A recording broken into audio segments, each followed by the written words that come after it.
Good morning, students. Today I want to take you through uh, simple reports.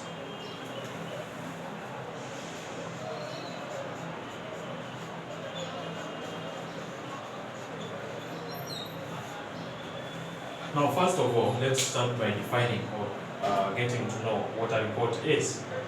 A report is a document that is written after an investigation has been carried out, where recommendations, findings, and a conclusion are given.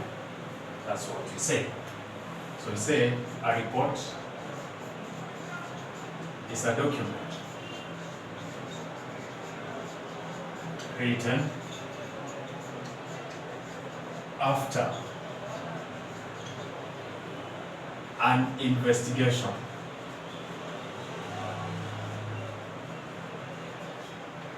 giving findings, conclusions, and recommendations.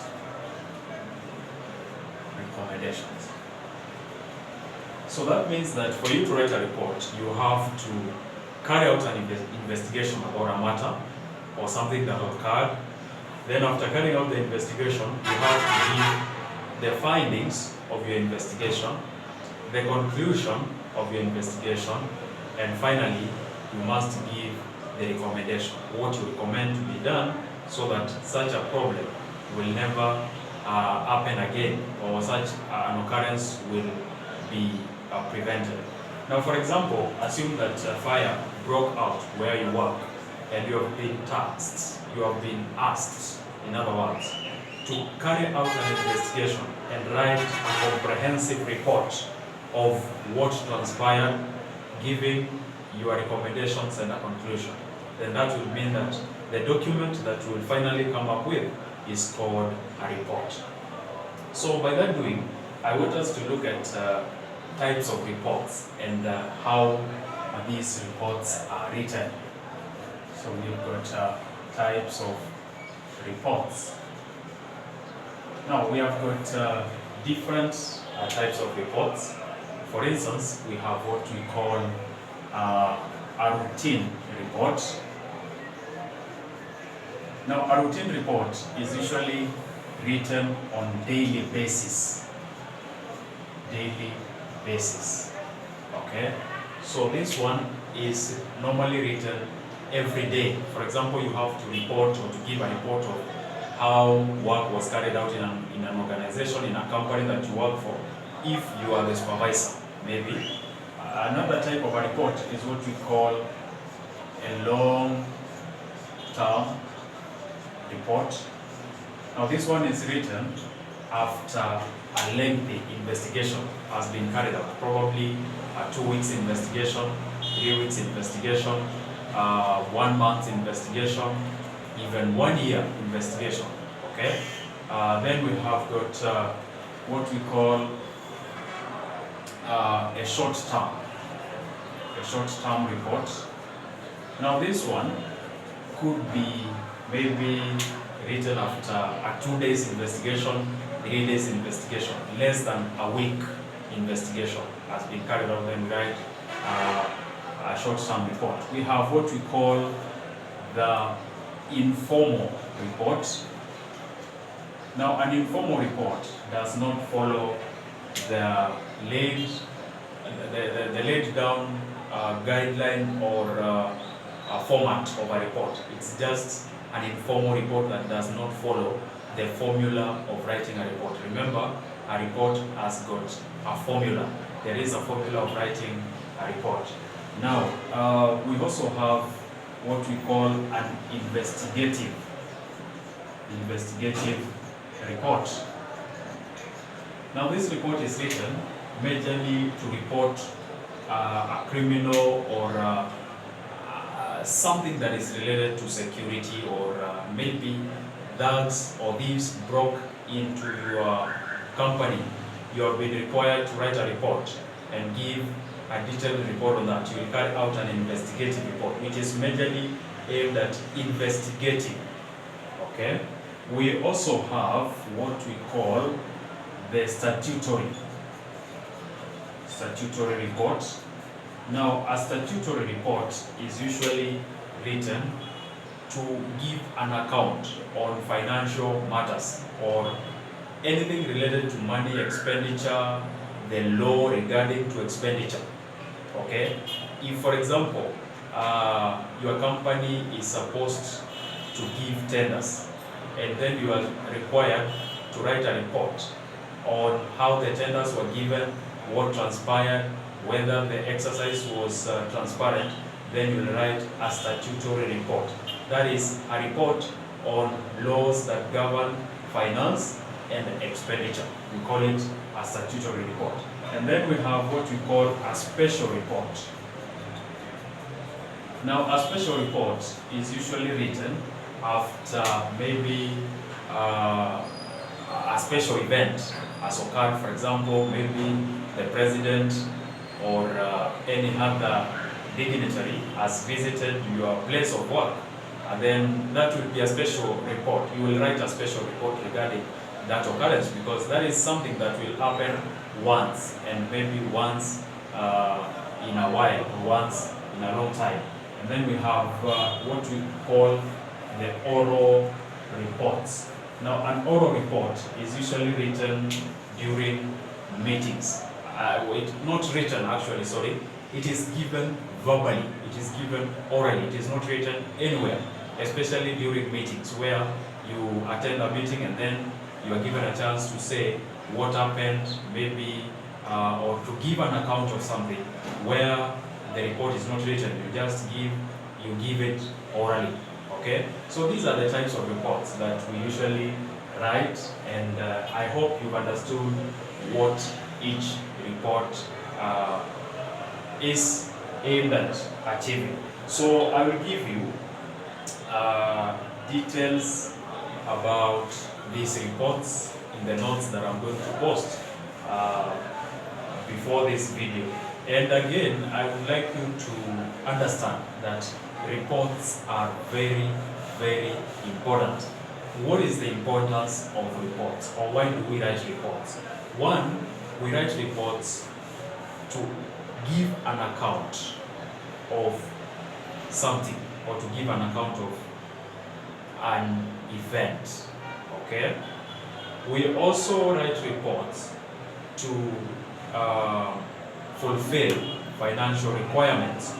Maybe it is an obligation that you have to give a report so that you can maybe get funding from a donor. Excuse me, just a minute.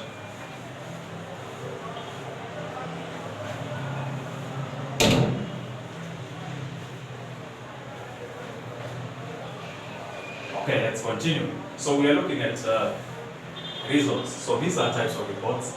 Let's look at the purpose of reports. Why we write reports? So, purpose of reports.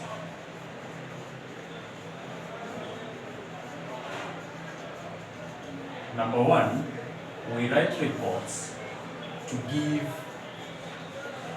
an account,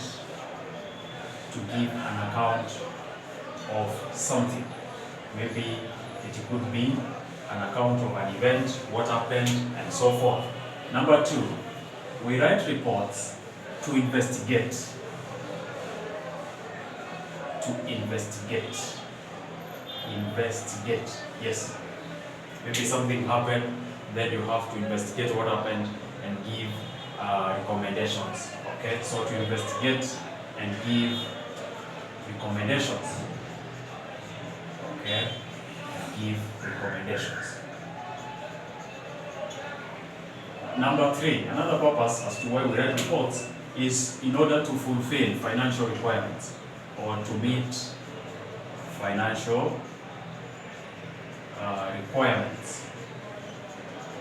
For example, let me assume that you are required by the law, or the law requires you to write a report so that you can be funded. assume that your organization is sponsored by a non-governmental organization. And this organization or your sponsor requires a report of how you spent money during the last financial year so that you can be allocated another funding. You'll have to write a report. That is to fulfill financial requirements. Okay? We also write reports as a way of enhancing what we call transparency. To enhance transparency. So maybe, when you give a report, there is that transparency or integrity, where now you show the exact happening or what happened. For example, if it's money, how did you spend money? You see, so that is enhancing transparency and also accuracy. So in other words, reports are very, very important. Reports are very, very important. Now, we also write reports to give the findings. To give the findings of an event. Okay? Yes, to give a findings of an event. So you write a report to give what? Findings of an event or what happened, so that you can move forward, or you can have a smooth working. We also write reports in order to improve performance. In order to improve performance. Okay? Yes. For example, in an organization, you give a report so that you can give recommendations, and these recommendations will be used to improve on performance. Okay? To improve on performance. And we also write reports to identify weaknesses. Maybe, for example, if it's an organization and recommend.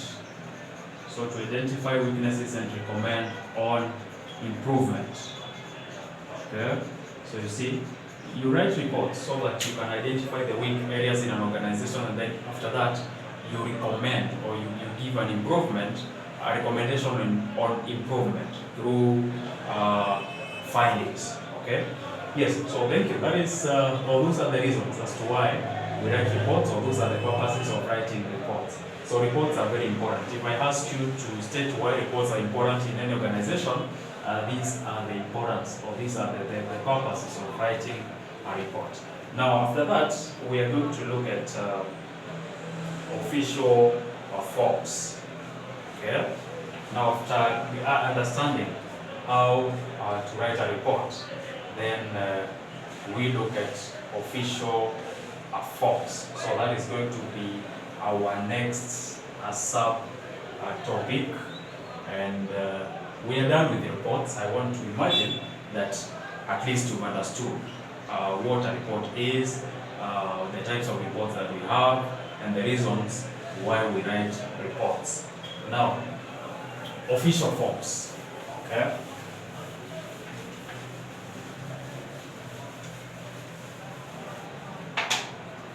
Official forms.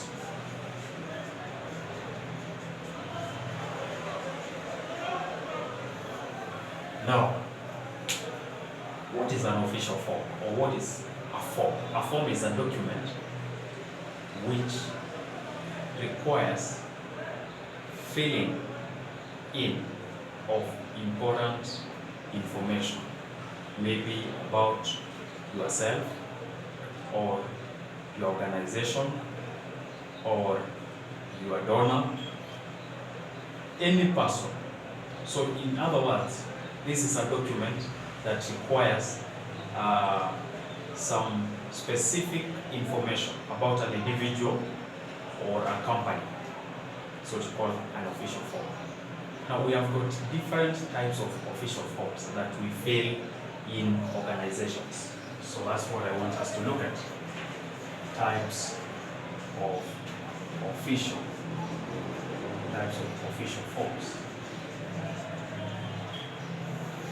Now the different types of official forms that we have are like this. We have what we call a study leave form. This one is filled in when you are taking a study leave, or you are taking a leave so that you can go and study.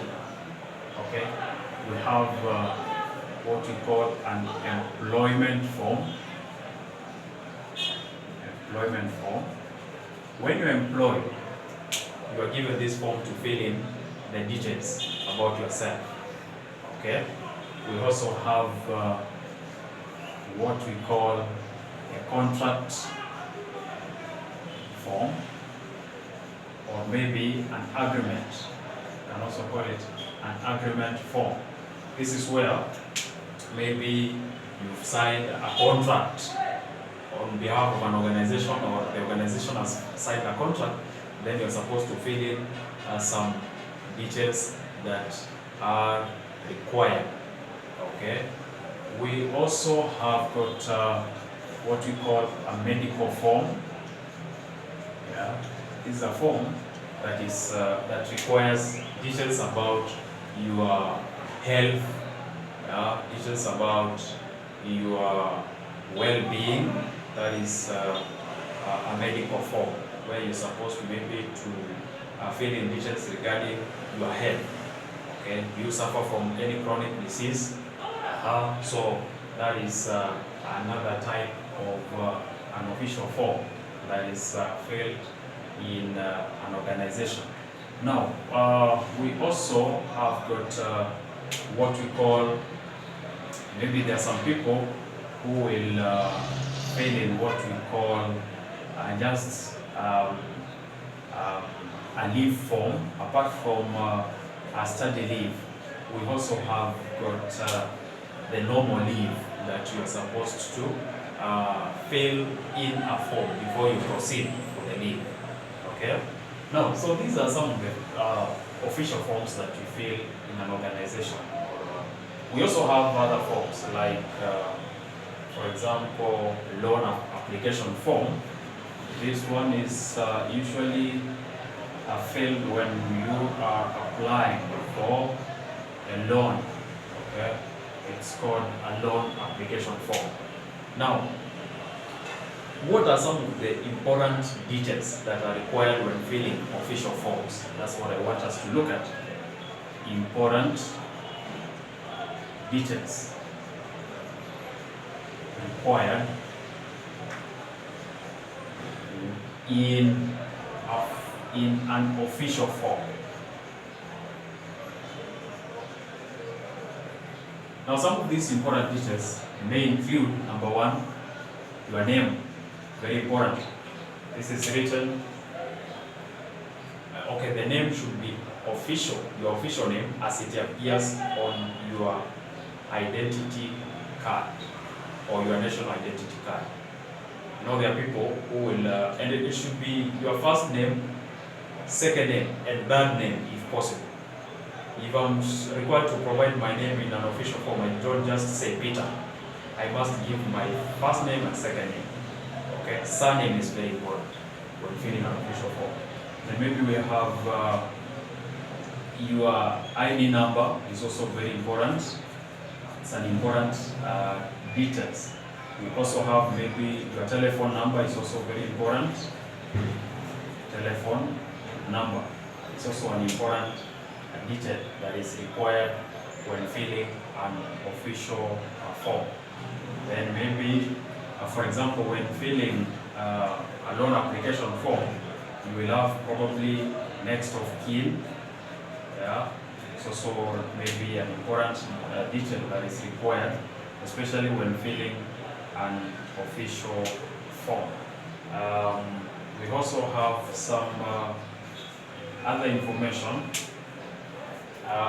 like probably date of birth, yeah, or in other words, your age maybe could be required when filling in any official form. So you will get a sample of an official form, and then you can see how it looks like. I don't need to draw any form here on the board because I know that you have already come across an official form. Now, that brings us to the end of our lesson today, because I can see that time is almost up, and I would like to encourage you to watch this video so that you can get details about what we've covered today. Now, when we have our next lesson, that is on or during our next lesson, I shall take you through writing formal letters and then human and public relations. And that will be the end of our first topic. Then we transit to topic 2. So thank you very much and goodbye.